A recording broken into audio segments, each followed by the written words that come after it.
Assalamualaikum warahmatullahi wabarakatuh. Apa kabar siswa dan siswi ibu sekalian? Semoga dalam keadaan sehat walafiat dan selalu dalam lindungan Allah Subhanahu wa taala. Bertemu lagi dengan Ibu Efni Sasmita SPD pada mata pelajaran IPA. Kali ini kita akan membahas materi kelas 8 yaitu tentang gerak benda. Kita mulai dari definisi gerak. Sesuatu dikatakan bergerak jika memenuhi dua syarat. Pertama, adanya perubahan posisi terhadap suatu titik acuan atau patokan. Yang kedua, adanya perubahan posisi selama selang waktu tertentu. Selanjutnya kita akan membahas jenis-jenis gerak. Gerak berdasarkan titik acuannya dibagi menjadi dua, yaitu gerak nyata, contohnya buah kelapa yang jatuh dari pohonnya. Yang kedua adalah gerak semu, contohnya ini adalah gerak matahari yang kita lihat pada siang hari, padahal kita tahu bahwa sebenarnya matahari itu tidak bergerak atau diam, tapi seolah-olah yang kita lihat dia bergerak. Ini namanya gerak semu. Selanjutnya gerak berdasarkan lintasannya. Berdasarkan lintasannya, gerak dibagi menjadi tiga. Pertama adalah gerak lurus. Contohnya ini adalah buah kelapa yang jatuh dari pohonnya, dia bergerak lurus. Yang kedua adalah gerak parabola. Ini contohnya adalah bola sepak yang ditendang. Jadi ini contohnya setengah lingkaran. Yang ketiga adalah gerak melingkar. Ini suatu gerak yang lintasannya berbentuk lingkaran, contohnya ini gerak roda. Kita masuk kepada pembahasan berikutnya yaitu jarak dan perpindahan. Jarak disimbolkan dengan S, didefinisikan sebagai panjang lintasan yang ditempuh oleh suatu benda. Jarak satuannya meter. Jarak termasuk besaran skalar, yaitu besaran yang hanya punya nilai saja. Yang kedua, perpindahan.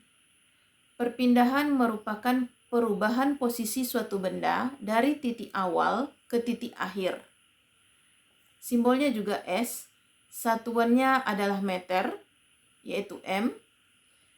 Perpindahan termasuk besaran vektor, yaitu besaran yang mempunyai nilai dan mempunyai arah. Untuk lebih memahaminya, kita perhatikan contoh soal berikut.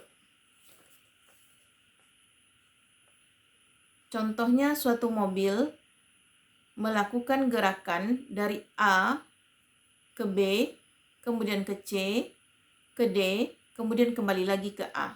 Yang ditanyakan adalah berapa jarak yang ditempuh mobil. Yang B, berapa perpindahan mobil? Untuk menjawab ini, maka kita lihat yang berikut. Jika ingin menghitung jarak tempuh mobil, maka kita perlu menghitung seluruh lintasan yang ditempuh oleh mobil. Di mana lintasan dari A ke B panjangnya 5 meter, dari B ke C di sini contohnya panjangnya 3 meter, dari C ke D panjangnya 5 meter, dari D ke A panjangnya 3 meter. Untuk menentukan jarak yang ditempuh mobil, maka kita perlu memperhitungkan seluruh panjang lintasan ini.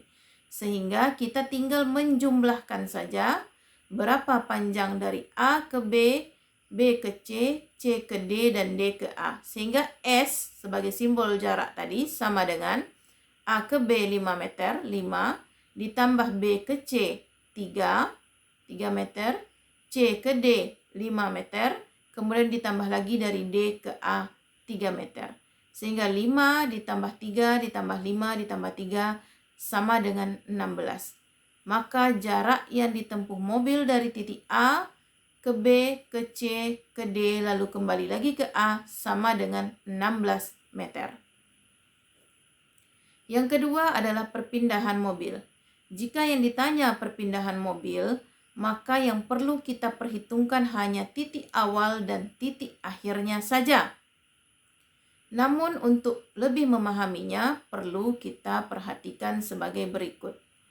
Karena perpindahan merupakan besaran vektor, maka dia dipengaruhi oleh nilai dan arah.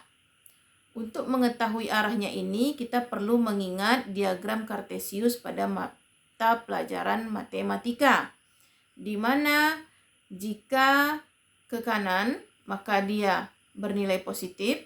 Jika arahnya ke kiri, maka nilainya negatif. Jika arahnya ke atas, nilainya positif. Jika arahnya ke bawah, nilainya negatif. Sehingga perpindahan mobil dari A ke B karena ke kanan, maka bernilai positif 5. B ke C karena ke bawah negatif, dikurang 3. C ke D karena ke kiri berarti negatif, dikurang lagi 5. D ke A karena ke atas berarti positif, ditambah 3. Maka perpindahan mobil tadi 5 dikurang 3 sama dengan 2. Kemudian dikurang 5 sama dengan min 3. Kemudian ditambah 3, maka hasilnya 0. Atau dikatakan mobil tidak mengalami perpindahan. Sebagai kuncinya untuk perpindahan yang perlu Ananda perhatikan adalah titik awal dan titik akhir. Cara mudahnya, jika mobil mulai pada titik A, kemudian berakhir juga di A, maka perpindahannya sama dengan 0 atau dikatakan dia tidak berpindah. Demikian pertemuan kita kali ini, semoga bermanfaat. Selalu semangat belajar. Assalamualaikum warahmatullahi wabarakatuh.